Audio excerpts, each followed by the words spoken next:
मैं दीपक गुप्ता आप सभी को स्वागत करता हूं अपने YouTube चैनल ज्ञान और विज्ञान में। विज्ञान से जुड़ी चीजों को जानने के लिए हमारे चैनल को सब्सक्राइब करें तथा अपने दोस्तों में शेयर करें।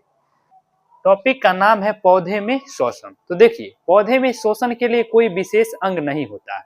क्यों? क्योंकि पौधे जो है, पौधे की पत्तियों में छोटे छोटे छिद्र होते हैं जिसे हम लोग रंध्र या स्टोमाटा कहते हैं। उससे भी वो श्वसन की क्रिया कर सकते हैं। तथा पौधे के तने में जो है वात रंध्र होता है जिसे अंतरकोशिकीय स्थान भी कहते हैं, उससे भी वो श्वसन की क्रिया कर सकते हैं। तथा पौधे के जड़ में जो है मूल रोम होते हैं, उससे भी वो श्वसन की क्रिया कर सकते हैं। तो हम कह सकते हैं कि पौधे में श्वसन के लिए कोई विशेष अंग नहीं होता है। इसमें श्वसन की क्रिया जो है पत्ती, तना और जड़ तीनों से हो सकता है। पत्तियों में उपस्थित होते हैं रंध्र, छोटे छोटे रंध्र जिसको हम लोग स्टोमाटा भी कहते हैं, और तना में उपस्थित होता है वात रंध्र, या इसे हम लोग अंतरकोशिकीय स्थान भी कहते हैं।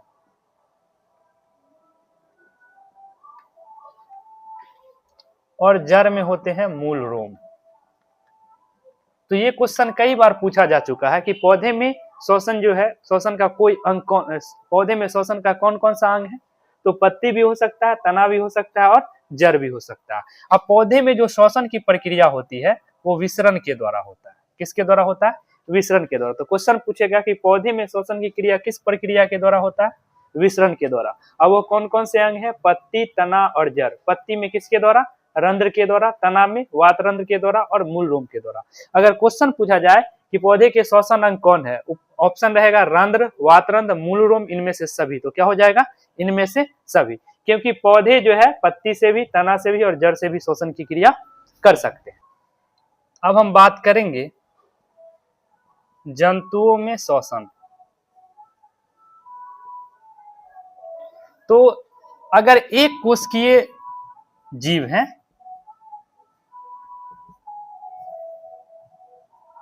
अगर एक कोशिकीय जीव है जैसे अमीबा,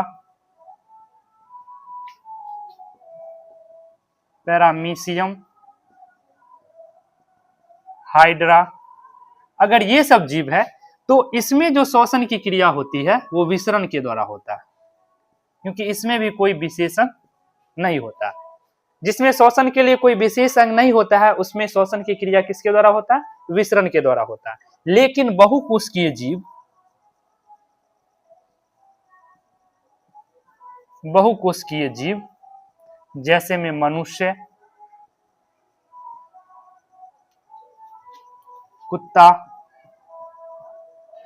इत्यादि जो जीव होंगे बहुकोशिकीय, रेप्टिलिया जो हो जाएंगे, रेप्टिलिया वर्ग के, उस सब में जो है श्वसन की क्रिया के लिए एक विशेष अंग होता है, एक विशेष अंग होता है। और बहुकोशिकीय में जो श्वसन की क्रिया होते हैं उसके लिए 3 अंग होते हैं। या तो श्वास नली जिसको हम लोग ट्रैकिया भी कहते हैं, और फेफड़ा और गिल्स।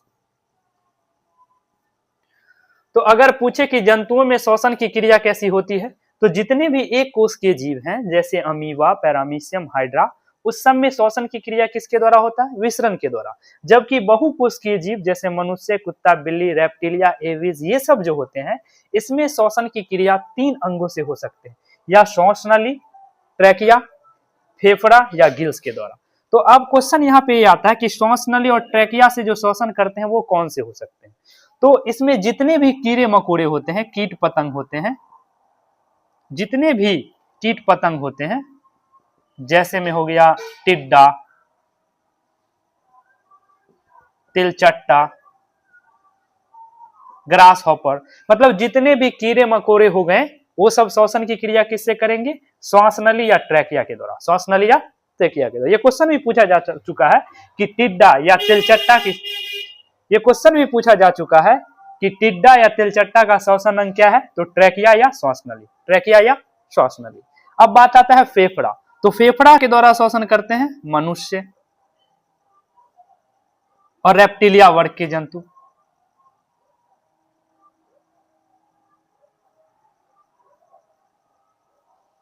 गिल्स, तो गिल्स के द्वारा श्वसन अंग किसका है? मछली का या जलीय जीव, या जलीय जीव। कितने जीव त्वचा से भी श्वसन क्रिया करते हैं? त्वचा से भी कितने जीव त्वचा से भी श्वसन क्रिया करते हैं? तो अगर आपसे क्वेश्चन पूछा जाए कि वह कौन सा जीव है जो फेफड़ा के द्वारा, त्वचा के द्वारा और गिल्स के द्वारा भी श्वसन क्रिया करते हैं, वह है मेढक। वो क्या हो जाएंगे? मेढक एक ऐसे जीव हैं जो त्वचा से भी सांस लेते हैं, गिल्स से भी और फेफड़ा से भी।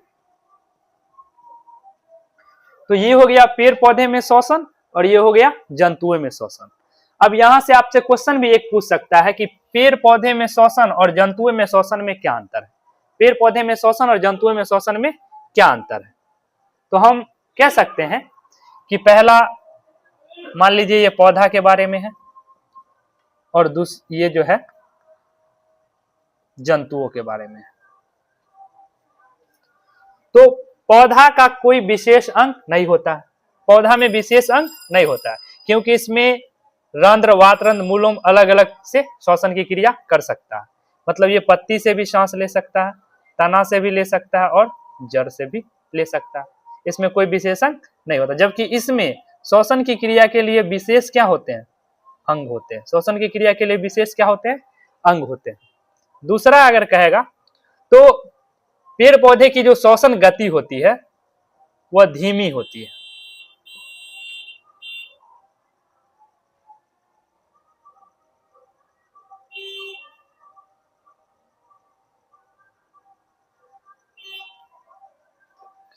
पेड़ पौधे की जो श्वसन गति होती है वो धीमी होती है, जबकि जंतुओं की श्वसन गति जो होती है वो तीव्र होती है, तेजी से होता है। इसमें पौधे में कम ऊर्जा की आवश्यकता होती है, इसमें अधिक ऊर्जा की जरूरत होती है। तो हम ये हो सकते हैं कि पौधे और जंतुओं के श्वसन में अंतर। आइए एक बार समझते हैं। पेड़ पौधे में श्वसन की क्रिया किसके द्वारा होता है? विसरण के द्वारा। और श्वसन में कौन कौन से अंग लेते हैं भाग? तो पत्ती, तना और जड़। पत्तियों का क्या? रंध्र या एस्टोमाटा।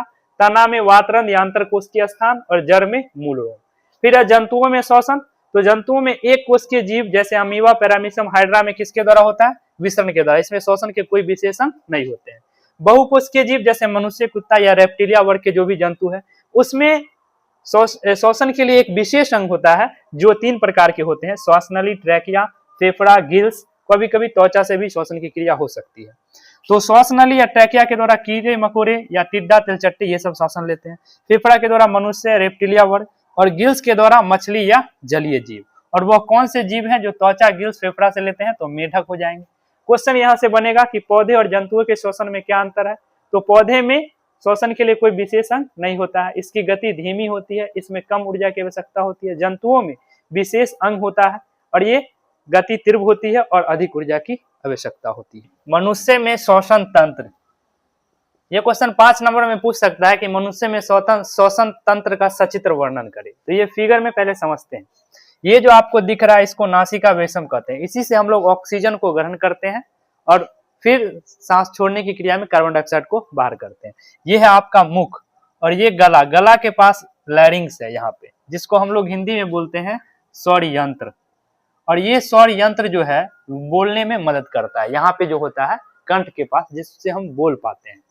और ये ट्रैकिया एक लंबी सी नली है। ट्रैकिया की लंबाई अगर आपसे पूछे तो 11 सेंटीमीटर और इसका अगर व्यास पूछे तो व्यास हो जाएगा 16 mm। ये क्वेश्चन पूछा है, ट्रैकिया की लंबाई कितनी होती है? 11 सेंटीमीटर और व्यास कितना होता है? 16 mm। और इसके बाद जो ये पार्ट दिख रहा है आपको, इसको बोलते हैं ब्रोंकस। और ब्रोंकस के बाद जो आएगा इसको बोलेंगे ब्रोंकल्स। और ये है वायु कोष्टिका, वायु कोष्टिका। और मनुष्य में जो है कितना फेफड़ा होता है? तो एक जोड़ा। कितना? एक जोड़ा, 2 पीस होता है। और ये जो है स्पंजी होता है, बिल्कुल स्पंजी और गुलाबी रंग का होता है। किस रंग का होता है? तो मनुष्य में कितना फेफड़ा होता है? एक जोड़ा। और वो कैसा होता है? स्पंजी और गुलाबी रंग का होता है। और ये जो आपको दिख रहा है इसको बोलते हैं डायफ्राम। क्या बोलते हैं? जब हम सांस को अंदर खींचते हैं तो ये डायफ्राम नीचे आ जाता है और ये जो मेरा है वक्ष गुहा फैल जाता है, और जब हम सांस छोड़ते हैं तो ये ऊपर की ओर आ जाता है। सांस छोड़ेंगे, अब कभी कभी आप मूवी में देखते होइएगा कि कोई व्यक्ति को अगर यहाँ पे मार दिया तो ऐसे मारा ऐसा ही मरले रह जाएगा। ऐसा क्यों होता है? क्योंकि उसका डायफ्राम ही क्या हो जाता है, टूट जाता है, और जब सांस लेगा तो सांस ले छूटेगा ही नहीं। और ये डायफ्राम का काम होता है कि श्वसन के समय ये नीचे आ जाता है और ये वक्ष गुहा फैल जाता है, और जब आप सांस छोड़ते हैं तो ये ऊपर जाता है, ऊपर जाता है तो धक्का मारता है, जिससे कार्बन डाइऑक्साइड क्या होता है, बाहर आता है। तो ये है मनुष्य में श्वसन तंत्र। ये नासिका बेसम, ये मुख, ये गला, गला के पास स्वरयंत्र, और ये हो गया आपका ट्रैकिया। ट्रैकिया की लंबाई 11 सेंटीमीटर, व्यास 16 mm, और मनुष्य में कितना होता है, फेफड़ा एक जोड़ा, और कैसा रंग का, गुलाबी स्पंजी होता है। और डायफ्राम का काम होता है श्वसन के समय हो जाता है नीचे आ जाता है, और श्वास छोड़ने के क्रम में ऊपर हो जाता है। तो मानव का सबसे महत्वपूर्ण श्वसन अंग कौन है? तो वो हो जाएगा फेफड़ा। क्या हो जाएगा? फेफड़ा। तो इसको प्रैक्टिस कर लीजिएगा फिगर को।